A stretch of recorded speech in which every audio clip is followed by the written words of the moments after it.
Welcome to the podcast that is designed to fuel your success in selling technology solutions. I'm your host, Josh Lopresto, SVP of Sales Engineering at Telarus, and this is Next Level Biz Tech. Hey everybody, welcome back. We are on wrapping up the exciting track of contact center, calling it contact center, CC, CX, customer experience, all kinds of good names. This is about specifically the interactions of the future. And what you're going to hear throughout this, as you've seen with the contact center practice, is that it evolves. We have to communicate with our customers, and you have to communicate with your customers in the way that they want to be communicated with. So I'm excited today to hear this from a partner's perspective. So Ryan Urbanski of Martin Advisory is on with us today. Ryan, thanks so much for coming on, man. Hey, thanks, Josh. Thanks for having me. So, we launched this talk track, Ryan, with first hearing from Sam Nelson, our fearless leader of the contact center side of the business, the CX practice. We'll get some perspective after that from one of our suppliers, and then now on with you. So before we get into these weeds of talking about deals and technology and evolution, I just want to hear about you. Tell us about, how did you get started in this? Have you always been in tech? Did you start out doing something else, polishing boats? Like, what's the story? No, Christina and I, we started this organization in 2005. And so we had established it. Before that, we were with MCI directly prior to that.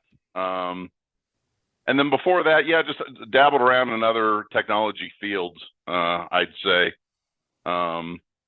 A little stint with Intercall, a little stint with Rhythms. I think Dan was there as well. So just kind of worked our way through. And then once we decided that, because there was a line where a lot of the carriers were actually kind of drawing a line in the sand that was delineating the customer service and stuff like that. Similar stories to everybody that started at our time. That's when we created Martin Advisory Group. And so Martin Advisory, we kept it agnostic. You have no idea who we are. No one knows who Martin is. So we weren't sure where the company was going to go at first. So kind of just started it from there and have evolved since then, so to speak. Love it. And evolved you have, right? Obviously, huge partner, fantastic partner. Love the energy and the effort that you guys have. So certainly appreciate the partnership. I want to talk about, you started in 2005, right?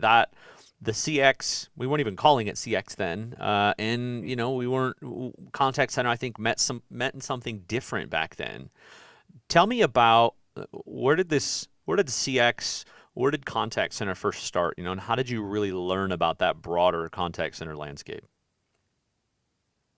Well, on the contact center side, back in the day, right, there really wasn't a lot of cloud solutions or anything for us. So when we heard of a contact center solution, immediately the flag that went up was, how many minutes can we propose and look at solutions for our clients, right? So you wanted them to have a pretty substantial contact center. So you could charge them the 5 to 6 cents per minute rate that was going through, and that was a great deal for them. Yeah.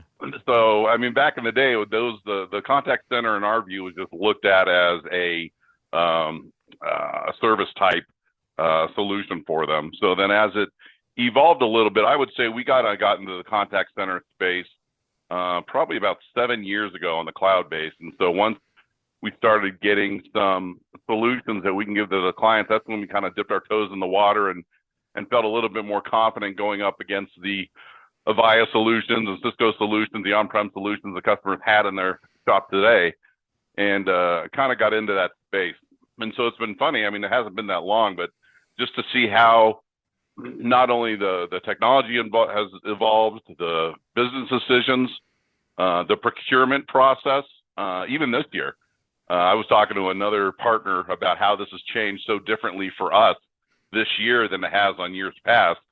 I think it's just a model that we continue to see as a large opportunity for us. As far as contact center business for Martin Advisory, when we started, back in 2005, and I got to reel that in a little bit. That was way too long ago, but we were network infrastructure heavy and services heavy. And I'd say the part of our business we make today, the infrastructure probably accounts for maybe 10 to 15% of our business.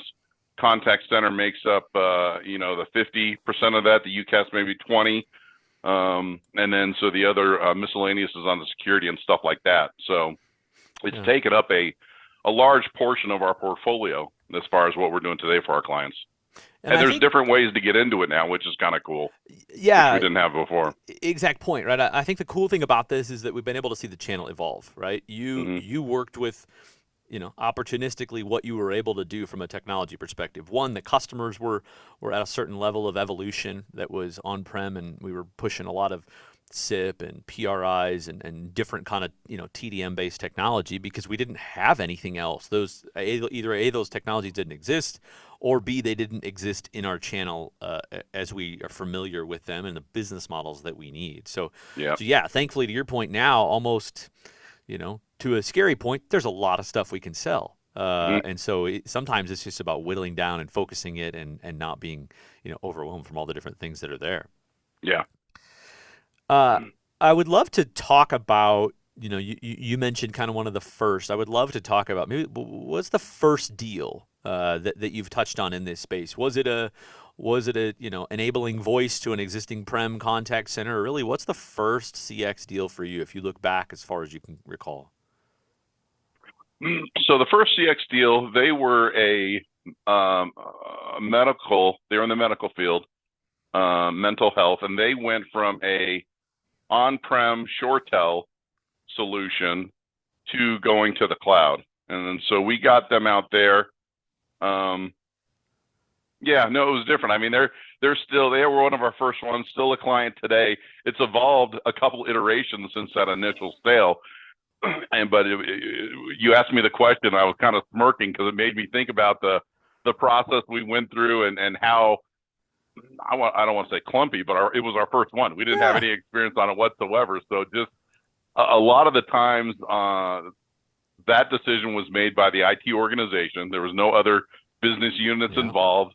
They kind of made the decisions, and they really, because they didn't understand it, we really went from a like to like solution. So there was really no upgrades and stuff like that. And so it was challenging to take all of that, because once you go from the on-prem to the cloud on a like for like, the business processes got muddled up, the technology and how they leverage it got muddled up. So since that time, we've gone through several different iterations of kind of tweaking and changing it. And I think we're on like version 3.0 or 4.0 from that first time. So yeah, that was kind of our first engagement into it. So and I think they had about 150 seats.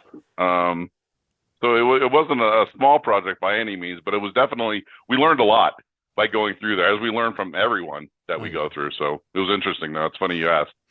I'm going to come back to, you brought up a good point that I think is critical to bring up, is how the pre-sales process has changed, because it's not an IT only saying, hey, we bought this, you're going to use it now. And everybody went, okay, cool. Yep. That's not how it works. So I'm going to come back to that in 1 second. I want to start with another question first, is that, whether it be this customer as an example or just your overall thought on this question as an example, I want to talk about how your relationships have evolved and changed, and how customers look at you as you help them with these more complex projects over time. How does that frame up, or how does that change your relationship with your customers, the ones that you've had that you obviously want to keep and grow? Yeah. Well, the whole process has been great on all accounts, because I mean, obviously I'm not an expert in it, right? I mean, I know enough to get my foot in the door, but we've really leveraged a lot of resources with our Teleris team, so like Sam Nelson, Jason Lowe, Megan Ty. They've all been kind of our backbone, or our experts in the field when it comes to getting these engagements.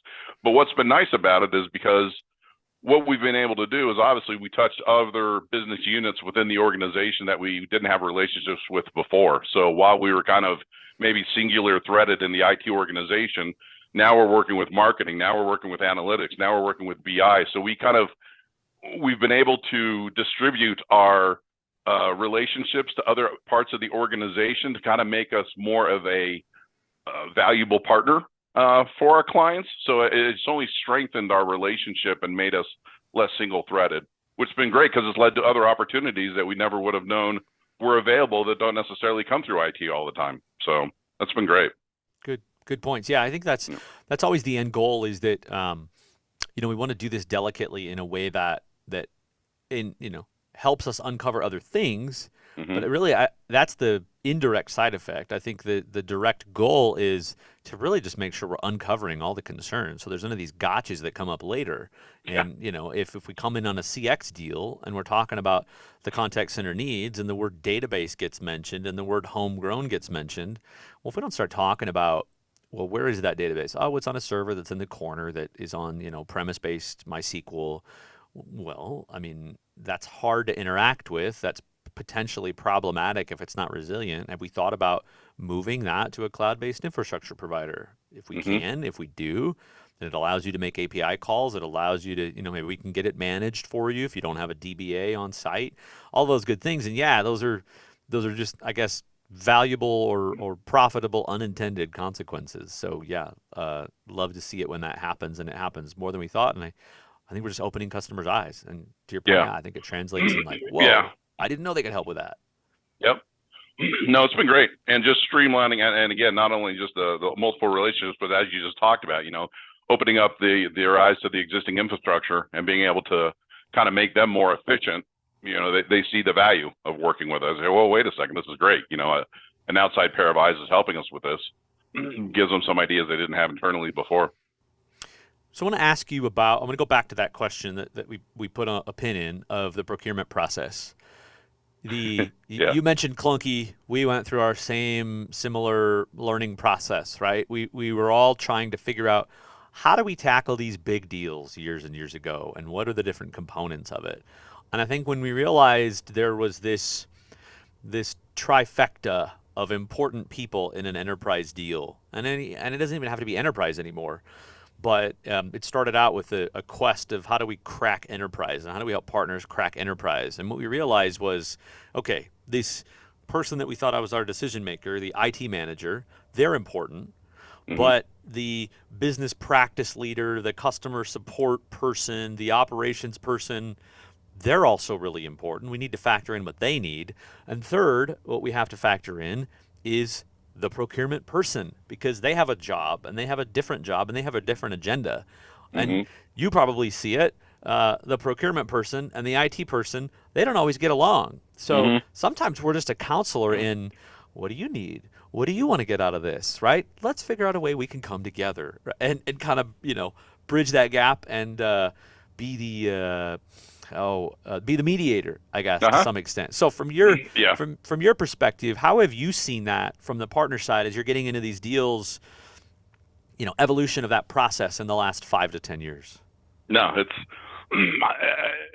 and that this is the conversation I was having with another partner is that this has completely changed even in 2022 has really been our main focus because traditionally we've gone through these engagements starting with the IT organization, and so kind of how we evolved is that we went from there. We took their requirements, kind of looked at those through the different service providers and came back with some solutions. That was step 1.0.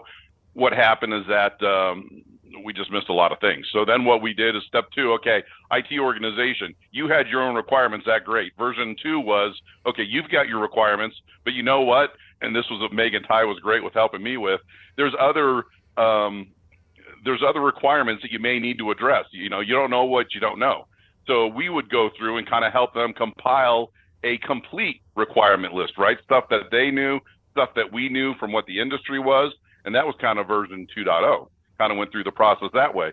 And so now what we're experiencing is, okay, that's great, but you know what? We're really missing, as I had mentioned before, the different business units that are going through. And you know what? On top of that, marketing has these requirements that IT knows nothing about. Analytics has requirements that knows nothing about. So whereas we used to start with the IT organization, I wouldn't say that we put them last, but they're definitely not first anymore. I mean, all these organizations have director of customer experience, director of patient needs and stuff like that. And so there's actually unique positions that are responsible for organizing their omni experience and their digital patient experience for, on the healthcare side throughout the whole course of it. And so what we've kind of migrated to here internally is, okay, let's start the conversation with these groups, right? I mean, they're different to talk to. We've been talking to IT people for the last 15 years. It's kind of cool to talk to someone in marketing or start the conversations that way. But their requirements they take priority over what IT needed. So IT was kind of driving the ship. They've kind of stepped aside, and most organizations are saying, hey, whatever marketing and they need, they're going to drive the ship. IT, you need to figure out how to make it happen.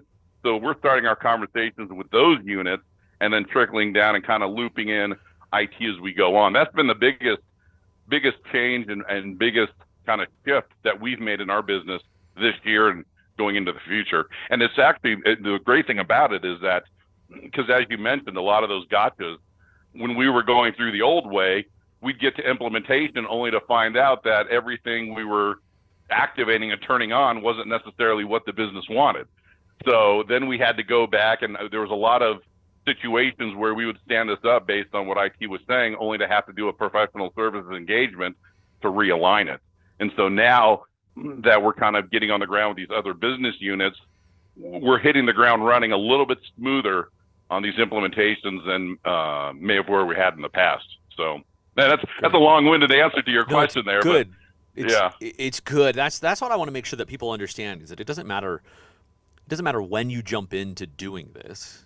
Mm-hmm. But what really matters is you've got to know the history of how we've got here. I'm not trying to go back to the Alexander Graham Bell, what a POTS line was, but you've got to understand the last 5 to 10 years of what customers have gone through, both because I think that helps you in the selling process, but two, you have to understand where customers are, because you may want to get them here, and it's not always a leapfrog process. Sometimes it does have to happen serially to that point, and so you've got to understand where they're at, and otherwise you can't get them to where they need to go. So no, great example.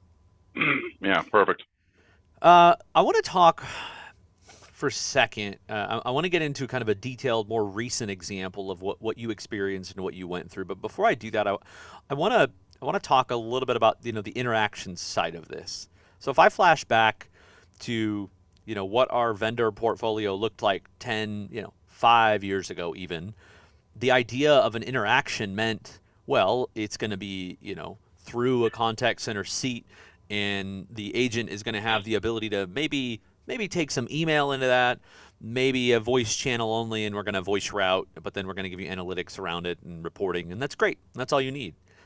But then if we look at how the last 5+ years have opened up, both from products coming to market, but probably more importantly, of what the changing demographic of the customer base was, I think everybody realized that, and everybody in product at these vendors realized, we have to be able to communicate with the customers in the way that they want to communicate with us. So if they want to voice call us, great.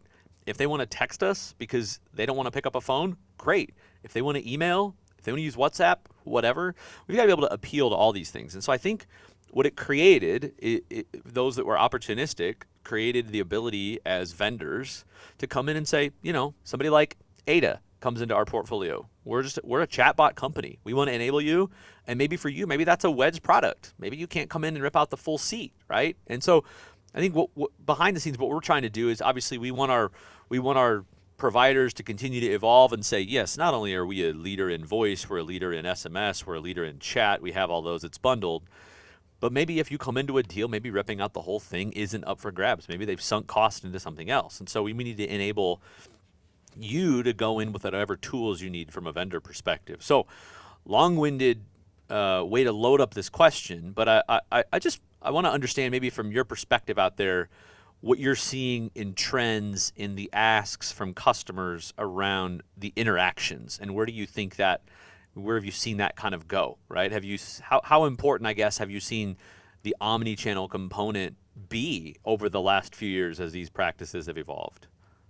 I mean, it's the number one aspect. I mean, just as you talked about that, whether it's the customer base, whether it's efficiencies that the organization wants, maybe they don't want to have the staff to be able to do this, and they want a little bit more automation to offset some of these common interactions. I mean, you hit it right on the head. And so, I mean, and there's a fine line, right? I mean, I'm not throwing anyone under the bus, but Frontier Airlines' decision to just stop taking calls all of a sudden, and Oh so my it was funny because I was talking to my daughters about that. I was like, let's test it. So I called the number to actually see if there was some way to backdoor and get it through to someone, and there really wasn't. And so, I mean, you can get a lot of stuff done with the Omni, but there has to be a balance. And so I mean, our business, we focus on the healthcare side, on the financial side. So there's some unique compliance things that has to happen on the Omni side with both of those. But what we're finding, and then we do some work on the nonprofit side. And so what we're finding is whether it's, a click to dial, whether there's someone that's interested in getting some mental health, but they don't want to make the step of scheduling an appointment, but they do want to talk to someone. And so I've got customers that are trying to make it easier to start engaging, these people. And you talk about a different base. Maybe they just want to chat. Maybe they're not comfortable talking about it at first, but they'd like to chat with a clinician. You know what I mean? So, so it's helping them create these potential clients and the helping their patients on a level that they weren't able to do before, simply because they didn't want to do the phone call. And so they can actually they talk about the number of interactions, 8 to 10 interactions via text. They start with the chat, it moves to text, goes through those methods before a phone call is even made. And so, yeah, we've got a lot of clients that are pulling that Omni stuff through. And so what we're working with recently is a lot of automation on the email and chat instances, I would say, for our business. So a lot of our clients, they're spending a lot of their time and they're using a lot of resources internally going through some of these more common tasks. And so we're really trying to work on whether it's streamlining the subject line of the emails that come in or doing some things on the texting side, trying to get a little bit more automation into there so that the agents they have are only needed to do unique requests instead of the day-to-day. So that's kind of where we're seeing our business kind of migrating through. So when we talk about what's happening on the voice side, it's almost like the voice side's kind of a third place type conversation, right? The contact center used to be completely voice first, everything else second. Voice is really kind of an afterthought at this point of what we're trying to get done. Agree. Great example. It's funny you bring up the Frontier thing. I was just talking to somebody about that news, and we were presenting some stats about trends to look for 2023 and beyond. And one of the big trends in that was that 87% of the customers out there are the end customer is willing to pay more for a better experience, because we all know how bad it is and how painful when we have a bad experience. And in my mind here, look, this podcast is not sponsored by Delta. If they want to sponsor it, they're more than welcome to. But here we're a big Delta hub in Salt Lake, and so we love flying Delta. And I'd say one of the things that Delta has done well is, when's the last what's the last thing you ever want to have difficulty communicating with? It's in travel, right? When travel goes bad, you want to solve it and get over it quickly. And one of the things that Delta's done is they figured out an easy way to communicate however you want to communicate with them. You want to text, you want to call, you want to whatever, your status matters, all of that good stuff. The reality is you're going to pay more for Delta than you're going to pay for Frontier. And this study was about 87% of people, came out right at the time as Frontier says, we're cutting voice. Now, if I was a Frontier lifer and Frontier did a survey to me and said, would you be willing to pay $5 more a ticket if we give you premier voice, support, tier 1 support? Absolutely, all day long. Yeah. So you've got to know what your customers want. I got it's cost cutting and weird economic headwinds and all that good stuff that people are going through. So I can't speak for their business case, but yeah, I think. Yeah. And there's times where you need to talk to someone, right? I mean, Southwest, they have a great online experience and you can do a lot of stuff through their app, but there's a couple of times where you need to talk to someone. Hey, I need to take this person off my register or whatever that you can't do through the tool. And you need to talk to someone. So it's nice to have that lifeline there, but they cut it off completely it's crazy. So we'll see if that gets reversed or whatnot. Crazy. It kind of reminds me of the old days where, when UC first started, partners would ask, how do I jump into this? Maybe I've done network. I haven't jumped into UC. And that was really one of our first advanced solutions. And we said, go out there, walk in, door knock, see what phones they have on the desk. Call in, get an experience, try to get through to support, try to get through to whatever. And I think We've got to use the frontier thing as a reminder of we can still do that. Let's see Yeah, what yeah. the experience is like. We might have a relationship, we might have a target, we might have a prospect, but we don't know what our wedge in. We don't know what our realization for need to do something is from the customer side. So sometimes we have to find it. So that frontier thing certainly reminded. That one just was surprising. Yeah. No, and you're spot on. I mean, a lot of the times what we'll do is, when we get a referral or something like that for a new opportunity that we'll go through, we'll do exactly that. Spend some time on their website finding different ways to, whether it's chat, maybe it's an SMS, see what the response time is. We'll kind of go through that, and we'll also call them, see what's going on. So by the time we get to the first conversation, it's not, hey, what's going on? We can actually say, hey, listen, I kind of went through the queue. I was in your chat bot. It took me 15 minutes to get someone there. Are you guys using that as a real tool, or is that just something you pinned up because you feel you need to have that? And so we kind of are able to kind of go into that first conversation with a lot of ammo and knowledge prior to just saying, hey, you got something going on. So no, you bring up a great point. It's great to get the customer experience prior to getting into those new prospects. Kudos to you, though. I mean, that is that if two people are calling your prospect and the other one is calling them saying, hey, I can help you with this, maybe I could save you some money, and you come in and say, listen, we did this. I pretended like I was an end customer and I did it, and here's what I experienced. Is that okay with you? Did you know that? I mean, that your angle on that is just so different, right? Kudos to you for going through that process. Mm-hmm. Okay, as we get to kind of the last couple questions here, I want to hit you with I want to talk about a detailed example. We talk about in the beginning how you got into this space, the evolution, the first deal you sold. I would love to hear, and we certainly don't have to share customer names and stuff like that, but walk us through something that you've been brought into recently. And here's the things that I would love to kind of have everybody understand. One, did it end up looking like what you thought it was going to be in the beginning? And two, really, what were the problems? What were the complaints? And what kind of tech stack did they have prior? And what did you end up putting in place? What ended up fixing, and what did it solve? So let's use this example. So they are a nonprofit, maybe about 200 seats, international. Their business is to sponsor children, impoverished children across the different countries of the world. And so they had an on-prem Genesis solution, and we went through the process of looking at different service providers and moved into a cloud-based provider. And I won't say which one, I guess, for sakes of this one, but basically it was their first iteration from going on-prem to cloud. And so let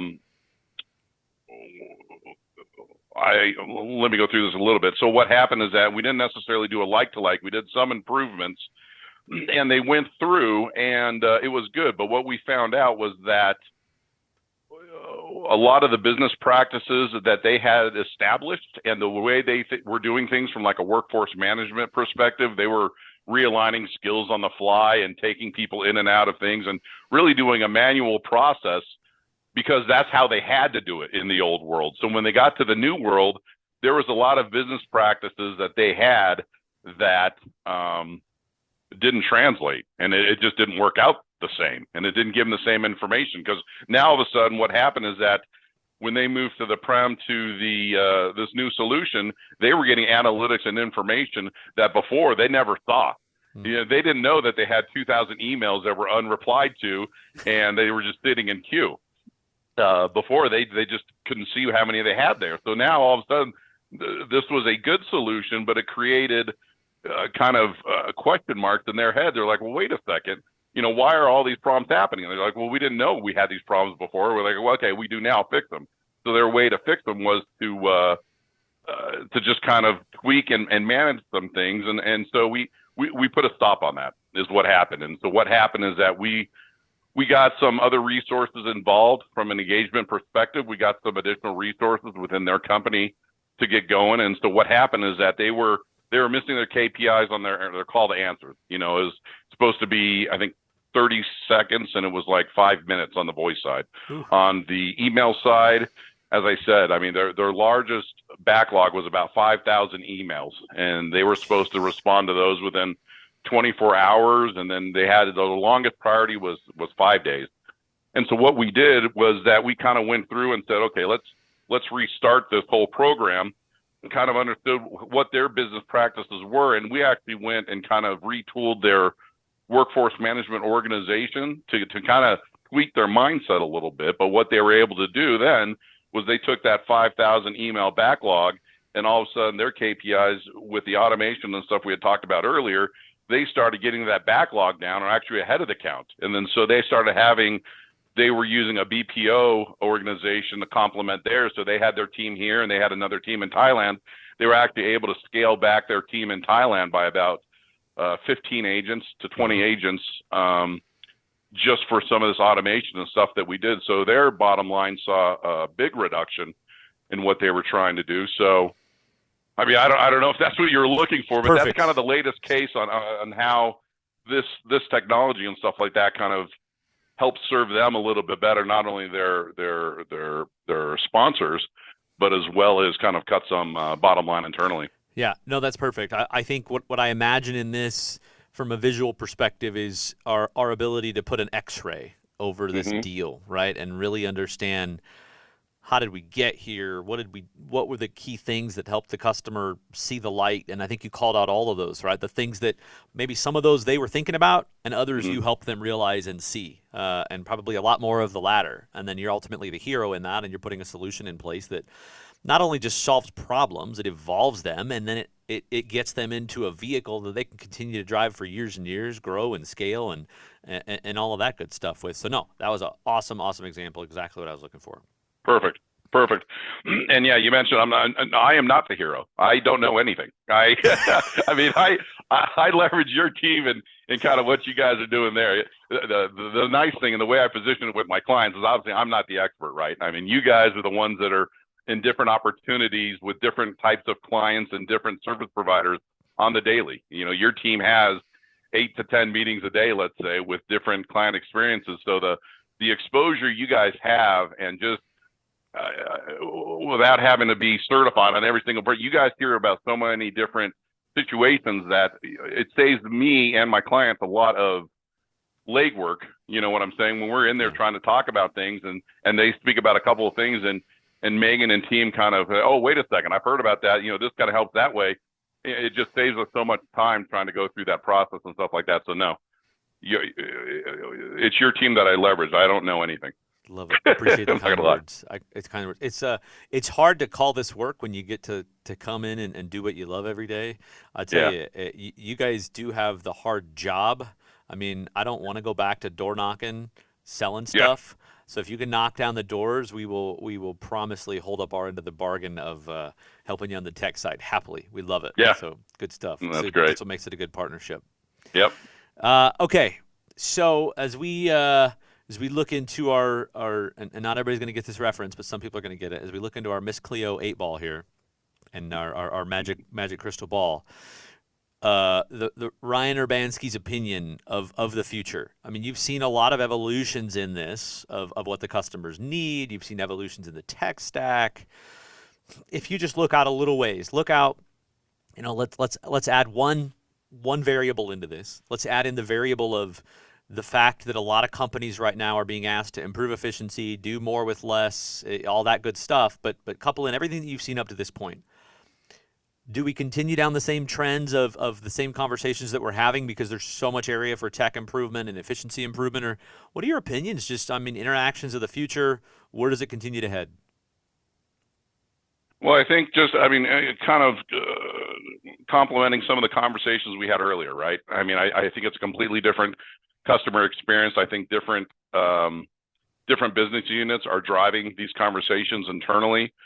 And I think some of the different interactions that the companies want with their clients has also evolved quite a bit. I mean, we're going through I wouldn't say an undercurrent, but I've just noticed, I've been in the business for a while. I'm noticing a lot of my clients are starting to retire, right? And so we're coming in with kind of, as you mentioned, a new generation of individuals and stuff that are coming in there. So those individuals are used to having interactions with the company is a little bit different than maybe the outgoing support is doing. So it's been kind of, it's refreshing, and it's also kind of rejuvenating to kind of work with this younger subset of executives that are coming in that have a different mindset on where things are going. And no, I think it's simply going to progress that way. I mean, I think when we say the customer experience, I think that's exactly it. I don't think we're going to be calling it a call center anymore. And I don't even know if we're still doing that today. So it's really just that the customer experience and everything goes along with that, and how those tie in across all the different business units across the board into that sector. So no, I think you're spot on. Good Spot stuff. on, Josh. Good stuff, man. Well, Ryan, that brings us up to the end. I really appreciate you coming on, spending a little bit of time with me this morning, and thanks so much for doing it, man. No, I appreciate it. Thanks for letting me ramble and stuff like that. It's a subject I'm passionate about. It's fun. It's a lot of fun. I appreciate the time. Okay, that wraps us up for today. Everybody, thanks for joining. Ryan Urbanski of Martin Advisory. I'm your host, Josh Lopresto, SVP of Engineering at Telarus. This is Next Level Biz Tech. Next Level Biz Tech has been a production of Telarus Studio 19. Please visit Telarus.com for more information.